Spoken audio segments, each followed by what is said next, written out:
disciples beside the Sea of Galilee. This is how it happened.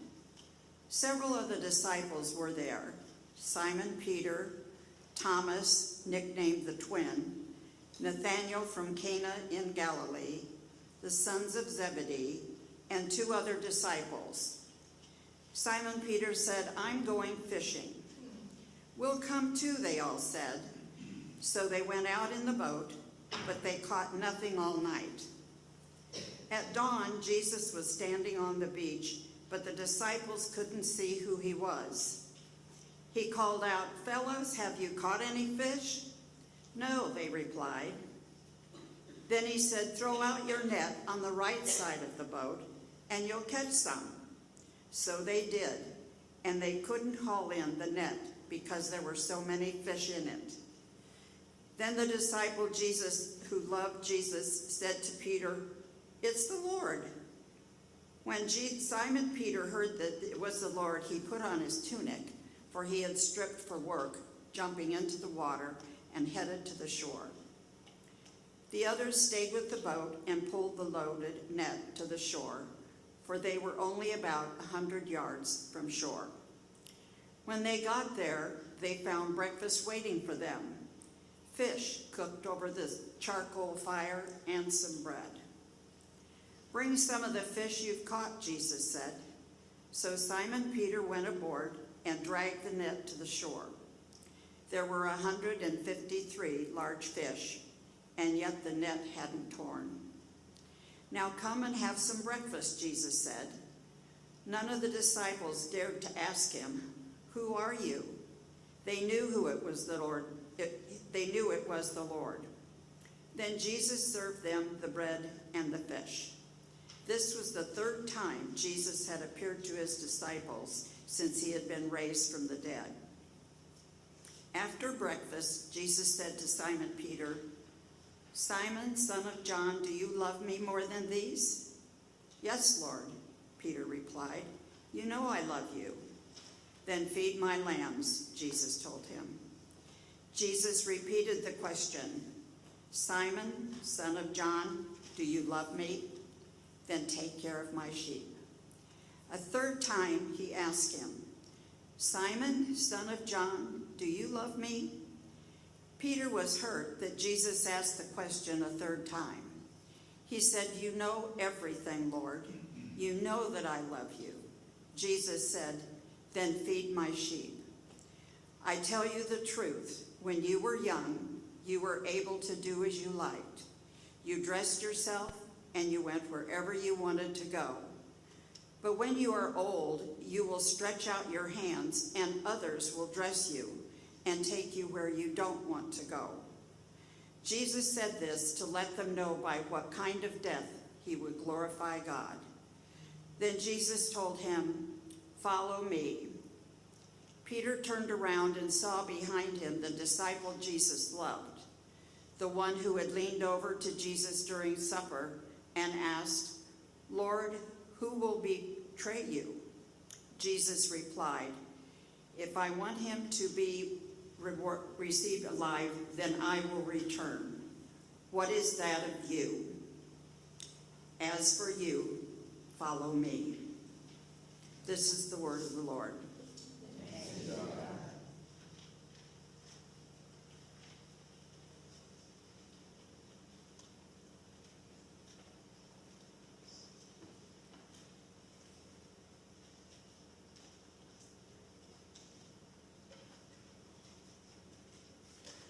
Thank you, Barb. Well, the passage you just heard, here we are after the resurrection, and just weeks before Jesus ascends. And in this transition period, Jesus appears to his disciples off and on. He's not there with them all the time, kind of weaning them from depending on his being a visible presence.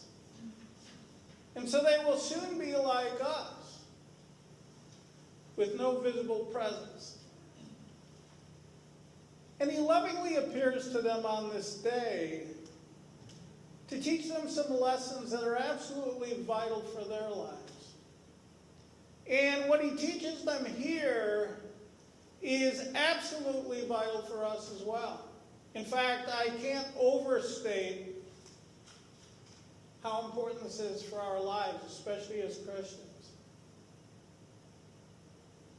Well, let me start by asking you parents, have you ever repeated a lesson that you're trying to teach your children because it was so important that they learn it? I'm guessing the answer is absolutely. I mean, I think we do it all the time.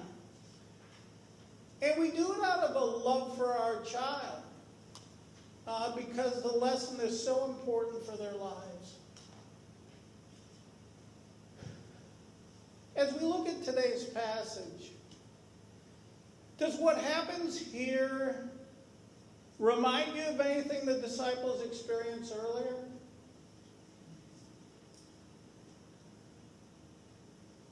I mean, it might, because this is almost a play-by-play replay of something Jesus did when he very first called his disciples at the Sea of Galilee. And I just want to show you that earlier experience, and I'd like you to kind of connect up the similarities. But in Luke chapter 5, we read of that earlier experience. It says, when he had finished speaking, he said to Simon, now go out where it is deeper, and let down your nets to catch some fish. Master, Simon replied, we worked hard all last night. Didn't catch a thing. But if you say so, I'll let the nets down again.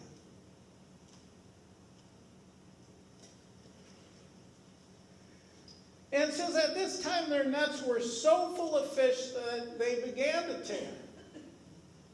And it says a shout for help brought their partners in the other boat, and soon both boats were filled with fish and on the verge of sinking.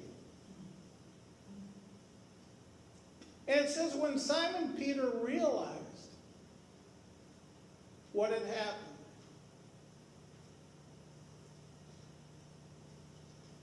he fell to his knees before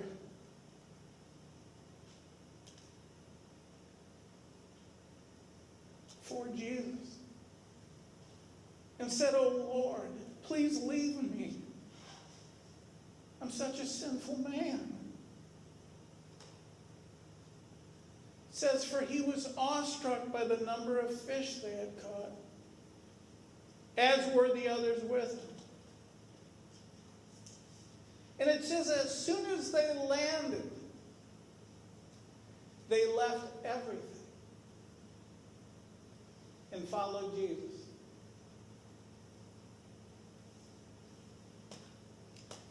And so what is Jesus showing them and us here that is worth showing them again? What lesson could be that important for our lives? Well, here Jesus allows his disciples, actually in both cases, he allows his disciples to work hard the whole night. And think of this for your own life and as a church. Jesus allows his disciples to work hard the whole night. And they even laudably use their own initiative, their knowledge, their strength. You could say they're even in their element. And yet, even with all that effort, they get absolutely nowhere.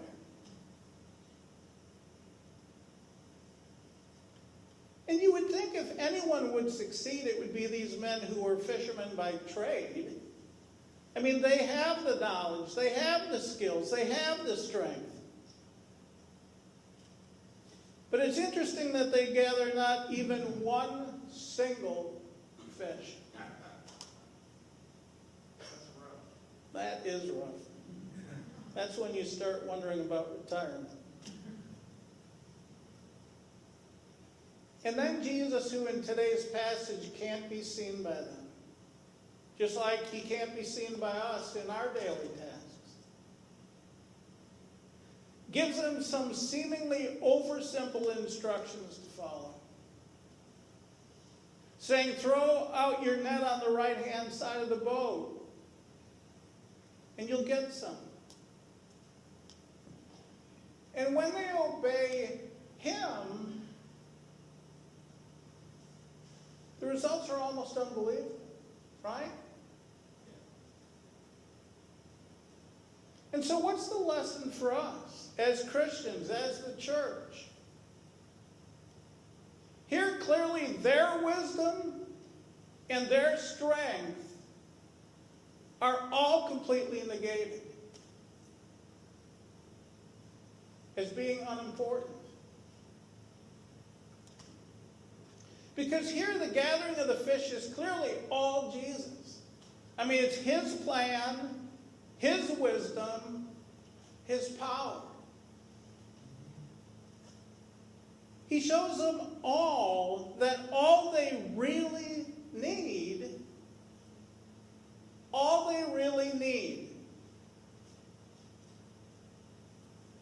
is him. I mean, think about that for our own lives. You see, when Jesus invites us into ministry,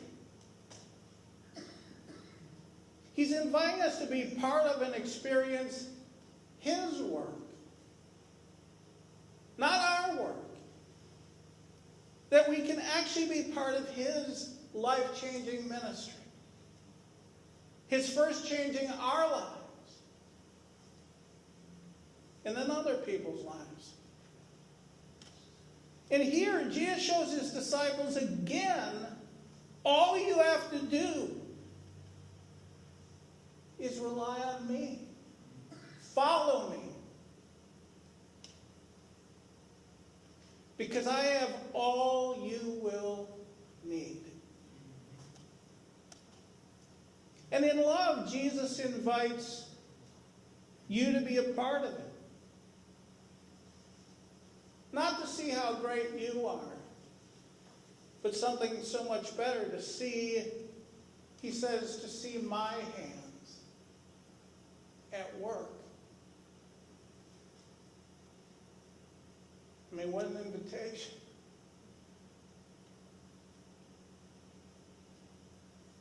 But there's another important layer to Jesus' lesson here. And that is, will we truly trust Jesus enough to actually let this happen? To actually let him guide our lives? Jesus gets at this starting in verse 15, and I invite you to take a look at that. Here Jesus takes Peter aside and asks him essentially the same question 3 times. Now, much has been made of Jesus asking Peter this question 3 times, as if he is redeeming Peter through this. Peter had denied him 3 times, so here he gives him a chance to redeem himself 3 times. That may be a part of it. But you see, to me, that isn't even Jesus' main point at all. In fact, Peter's feelings are hurt after this. He doesn't feel redeemed.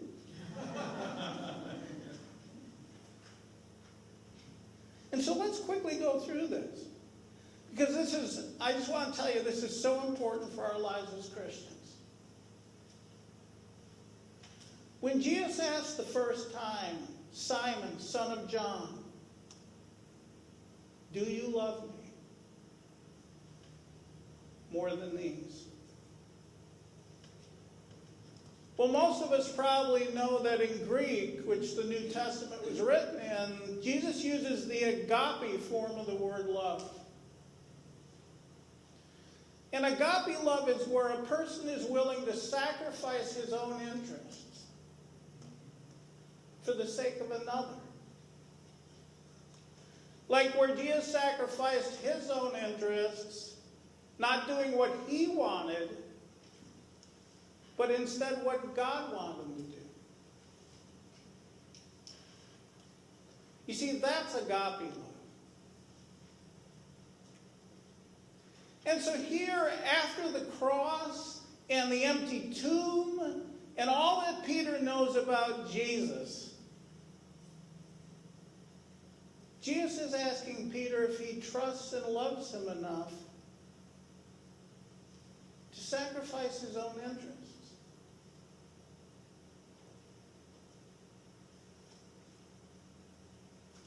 And in response, Peter doesn't use the agape love Jesus is asking for, but instead responds with a different type of love.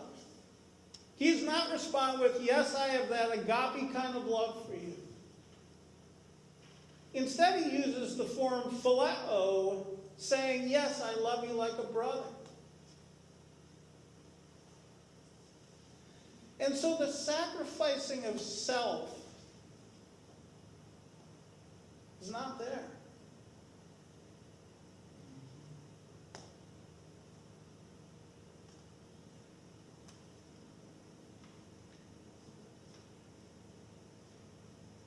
And so Jesus asks him a second time, Simon, son of John, do you love me? Do you have that love for me where you are willing to be self-sacrificing?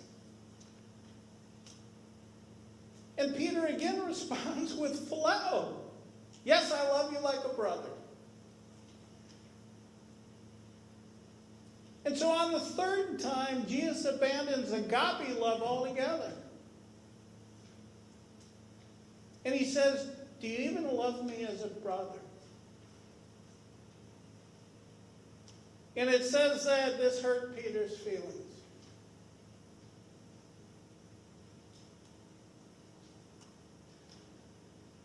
But you see, Jesus understands that Peter is missing out on how we enter into God's life-changing ministry.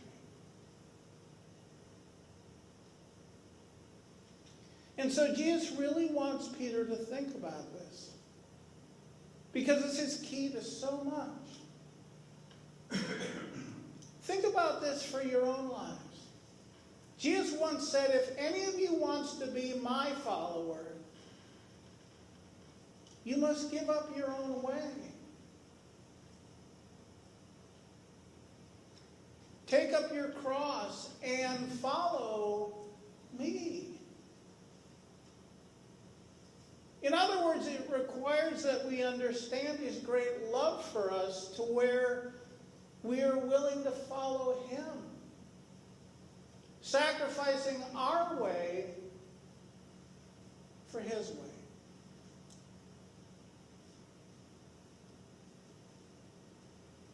And as I said, Jesus' question is for us as well.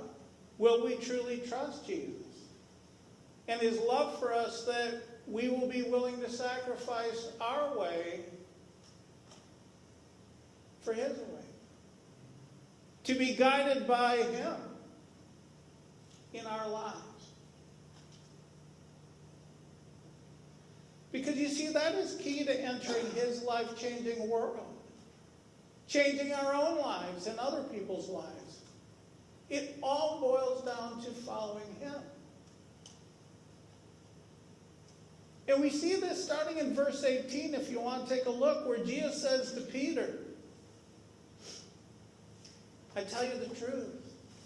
When you were young, you were able to do as you liked. You dressed yourself, went wherever you wanted to go. And then Jesus looks forward to a ministry he has already planned for Peter, one in his distant future.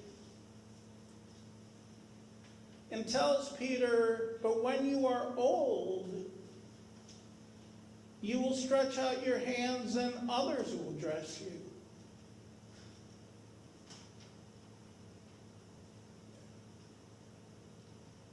And take you where you don't want to go.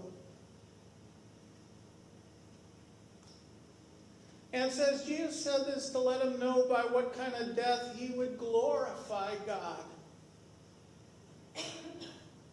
You see, he's showing Peter a future ministry that God has already planned for Peter. But to do the incredible good that God has planned for him, he would have to follow Jesus. And that would mean not always doing as Peter wanted. It would be following Jesus.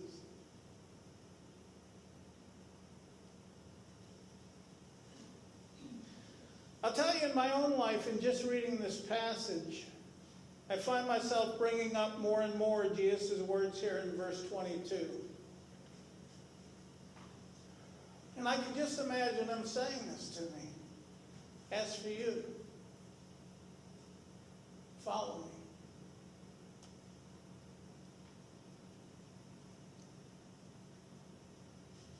And I just want to tell you, believe me, we aren't going to be perfect in this.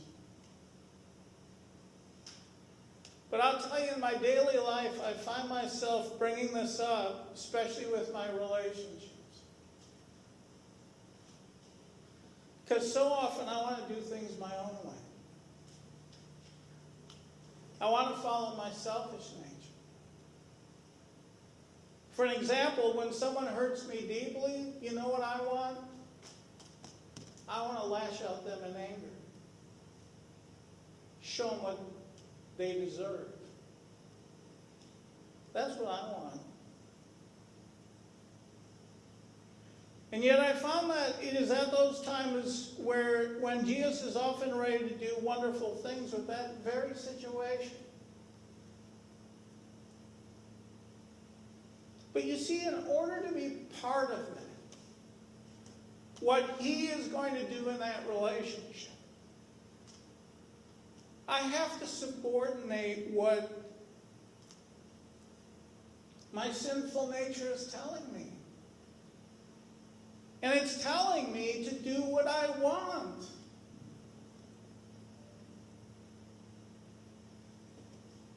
And so I have to realize Jesus' love for me and trust him. And then follow his way instead. And I'll just tell you, on those occasions, and it's not 100%, believe me, on those occasions when I follow his path, I find I'm often surprised by the results. I find that it takes that situation, that relationship, way beyond anything I could have accomplished if I went my own way, using my own wisdom, powered by my strength alone. But you see, it all boils down to, you can take this whole sermon, it all boils down to, who do we really trust? Will we allow Jesus to direct our lives?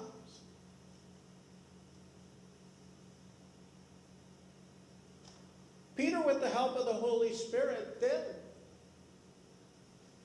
And we know some of the many life-changing ministries he was part of. And here Jesus also invites us into his wonderful life-changing work, saying there's just one key aspect that you have to remember. And that is, for you, just follow me, Jesus. But that's the key. Follow Jesus. Enjoy.